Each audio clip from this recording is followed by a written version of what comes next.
내가 처음에 얘기했던 방목, 그냥 지 맘대로 살아라고 하면 온전히 잘하지 않더라고요. 밭을 가꾸다 보니까 풀도 뽑아주고 밭도 매주고 거름도 주고 물도 주고 해야 모양 좋은 그런 과실들도 맺히고 식물들이 자라더라고요. 그러니까 그만큼 자기한테 관심이 없으면 미운 소리 절대 안 합니다. 우리 예수 믿는 사람은 특히나 더 그래요.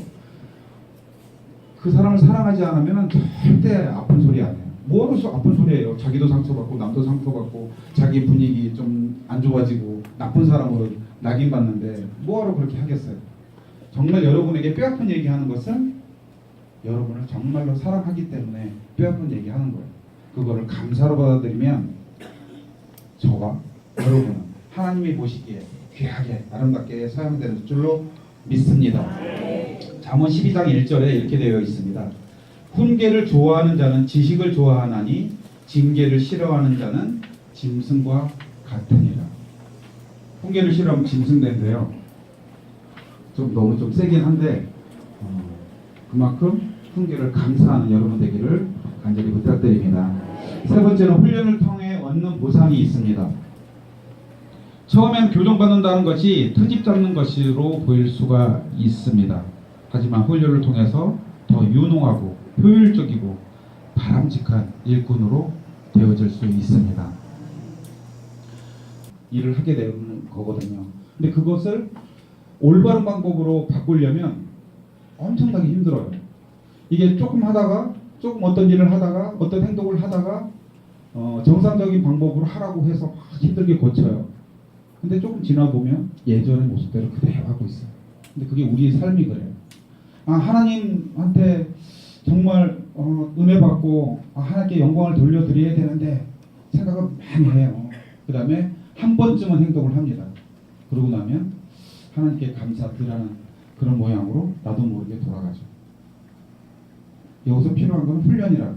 계속해서 나를 훈련시키는 거예요. 계속해서 나를 그쪽으로 갈 수 있게끔, 내가 올바른 길로 갈 수 있게끔, 하나님의 준비된 일꾼으로 갈 수 있게끔 계속해서 노력하는 거예요. 그게 훈련입니다. 그렇게 되다 보면 내가 어느덧 버릇도 안 됐을 것 같고 어떻게 보면 교정이 안 될 것 같은 내가 점진적으로 하나님을 사랑하고 하나님 앞에 나아가는 내 모습이 되지 않을까 생각을 합니다. 여기 말씀 13장, 잠언 13장 13절입니다. 말씀을 멸시하는 자는 패망을 이루고 계명을 두려워하는 자는 상을 얻느니라. 네, 여기에서 말씀하시는 게 그겁니다. 주의 말씀을 잠언을 통해서 계속해서 말씀들을 하시죠. 우리는 그것을 읽고 이렇게 해야 되겠다라는 다짐들을 한 번쯤은 다 해보셨을 거예요. 근데 또 잊어버리고 또 망각하고 또 말씀대로 살아가지 않고 내 맘대로 내 멋대로 그냥 내가 생각하는 대로 살아가게 됩니다. 여기서 말씀에 아까 이런 것 중에 말씀을 멸시하는 자는 패망을 이루고 계명을 주의 말씀을 두려워하는 자는 상을 얻는다라고 얘기하고 있습니다. 우리가 달갈 때 다 갈고 하나님 앞에 갔을 때 정말 잘했다, 충성된 종이다 라는 말을 듣는 우리 평신도 사역본부 모두가 됐으면 참 좋겠습니다. 네 번째입니다. 훈련을 통해 우리는 다른 사람에 대한 관심을 나타냅니다. 좋은 지도자는 수준 미달의 방식으로 일하게 내버려 두지 않습니다. 하나님이 그렇게 하시죠. 자기가 가리키는 사람 혹 우리가 자녀를 성장시키면서 여러 가지 방법들로 합니다. 그 자녀가 잘못되는 것, 또 혹 어떤 자기의 제자들이나 후배들을 성장시키기 위해서 여러 가지 노력들을 하는데 그냥 내버려 주지 않잖아요. 여러 가지 혹독한 방법으로 훈련을 시킵니다. 하나님께서도 우리에게 그렇게 훈련시키십니다. 그냥 복 주셔도 될 것 같은데 그냥 우리가 나눠준 그런 분복을 충분히 받아 누리는 대로 해도 될 것 같은데 그냥 이렇잖아요. 우리도 경험 많이 할 수 있을 거예요. 어떤 거냐고요? 그냥 아이가 달라는 대로 다 주고 아이가 해달라는 대로 다 해주면 나중에 어떻게 되죠? 더 이상 머리 없는 놈 되죠.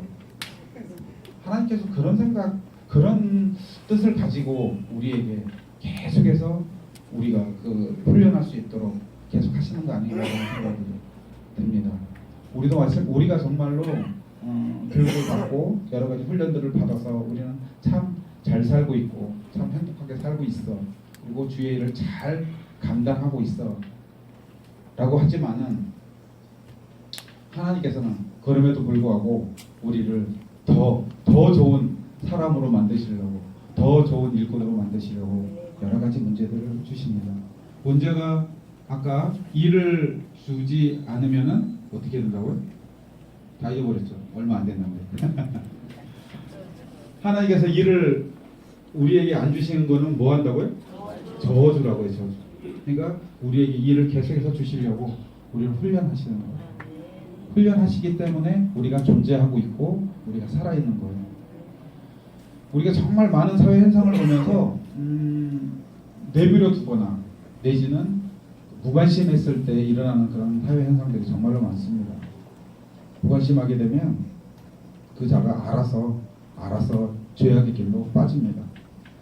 죄악의 길지 말라고 해야 되는데 어른들이 그렇게 하지 않아요. 내버려 둬요. 우리 자녀들 정말 자식을 사랑하시잖아요. 자녀들에게 그냥 사랑하긴 하는데 두렵거나 혹시 아이들이 무서워서 얘기를 안 하시나요? 잠언에는 하시라고 했어요. 조달하라고 그랬거든요. 회초리로 치라고 그랬거든요. 그러니까 정말 사랑하는 사람에게는 그렇게 훈계를 해야 된다고 저는 생각을 합니다. 여기 잠언 13장 24절입니다. 초다를 참아 못하는 자는 그 자식을 미워함이라. 자식을 사랑하는 자는 근실이 징계하느니라 라고 되어 있어요. 자식이 사랑스러우면 매를 드세요. 여기서 매라는 게 꼭 잘못 가는 거 보고 내비두면 안 됩니다. 잘못 가면 바로잡아야 된다고 생각을 해야 됩니다. 우리가 하나님 보시기에 우리는 그렇다라는 거죠. 그래 여러 가지 상황들을 통해서 하나님께서 우리를 훈련하셔요. 어떻게? 때로는 금전적으로, 때로는 사람을 뭐 천국으로 데려가시는 방법으로, 또 때에 따라서는 내가 꼭 이루고자 하는 일이 있었는데 그것을 달성하지 못하게 하는 방법으로. 하나님의 응답은 아까 잠깐 아침에 얘기를 하셨는데 보험자님께 얘기를 하셨는데 응답에는 내가 원하는 걸 들어주는 응답도 응답이고 사실 이게 원칙적으로 얘기하면 다른 분의 그 간증을 얘기한 걸 전달하신 건데 그 병자를 위해서 열심히 기도했는데 그 다음날 돌아가셨대요. 그래서 굉장히 어떤 장로님께서 상심이 되었는데 그 다음 발인 예배 때 예배를 안 갈 수가 없어서 갔더니 원로 목사님께서 그때 담임 목사님께서 일으켜 주심도 하나님의 축복이고 그 다음에 하늘로 들려올라게 하신 것도 하나님의 응답이다라는 얘기를 하셔서 굉장히 위로를 받았다고 합니다. 그런 것처럼 우리의 모든 상황에서 우리가 원하는 대로 되지 않는다 해서 하나님의 응답이 아니라는 그런 착각하지 말으시기를 바랍니다. 하나님께서는 우리를 훈련하시는데 계속해서 여러 가지 방법으로 우리가 상상할 수 없는 방법으로 계속해서 우리를 정말로 멋지고 훌륭한 좋은 일꾼으로 만들어 가십니다. 잠언 13장 24절 다시 한번 읽을게요. 초다를 참아 못하는 자는 그 자식을 미워함이라. 자식을 사랑하는 자는 근실이 징계하느니라. 우리가 속해져 있는 많은 제자들과 자녀들과 환경 속에서 가르쳐야 될 사람들이 있으면 철저히 가르치시길 바랍니다. 그랬을 때 하나님의 뜻을 이루어가는 것이라고 저는 생각을 합니다.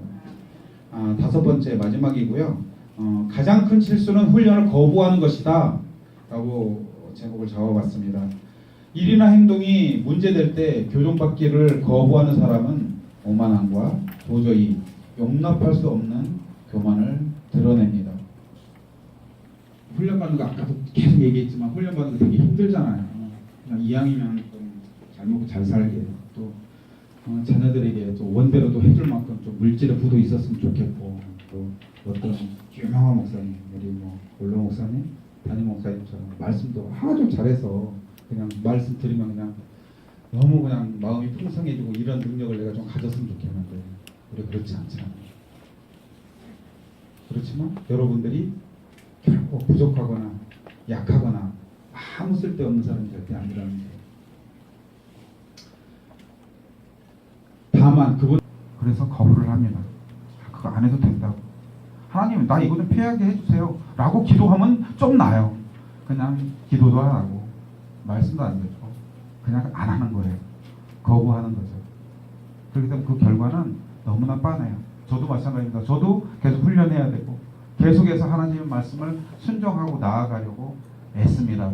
얼마 전부터 제가 성경을 좀 안 읽는 것 같아서 그 성경 90일 통독이라는 그 책을 샀는데 그 속에 이렇게 CD가 구워져 있는데 그게 락이 안 걸려 있고 이렇게 MP3로 이렇게 들을 수 있는 그런 성경이었어요. 그냥 속독으로 돼 있어서 그러니까 90시간을 이제 들으면 성경을 완독하는 그런 프로그램이더라고요. 그래서 요새 계속 밤이나 낮이나 차를 탈 때나 뭐 내가 혼자 있을 때는 계속 그것을 틀어놓고 계속해서 들어요. 그게 뭔 말인지 잘 모르겠어요. 너무 빨리 읽기도 하고. 근데 언젠가는 그것을 통해서 저에게 좀 더 제가 바른 사람이 되도록 되어지지 않을까라는 생각으로 그냥 열심히 지금 듣고 있는데 여러분도 한번 도전해 보세요.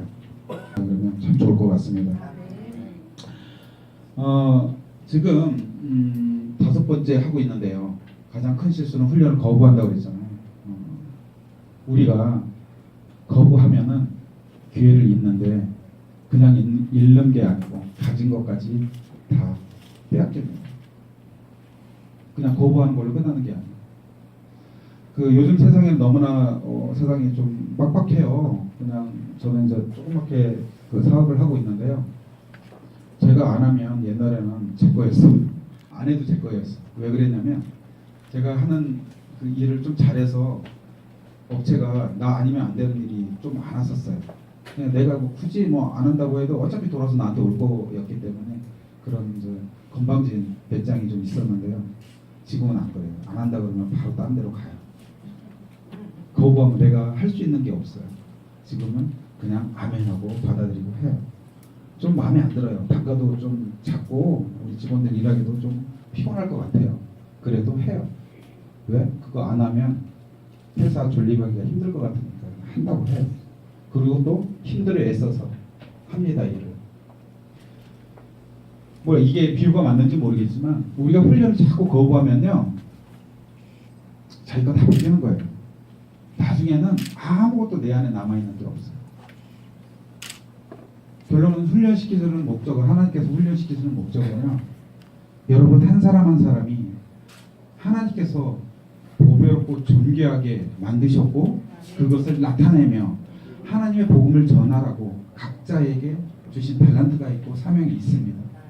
그런데 훈련을 거부하게 되면 그거 있는 것 하나님께 주신 것조차도 다 빼앗긴다는 거예요. 왜? 우리가 훈련을 안 해서 우리가 그걸 견뎌내지 못해서 그거를 거부해서 그런 우를 범하지 않는 우리가 됐으면 참 좋겠습니다. 잠언 15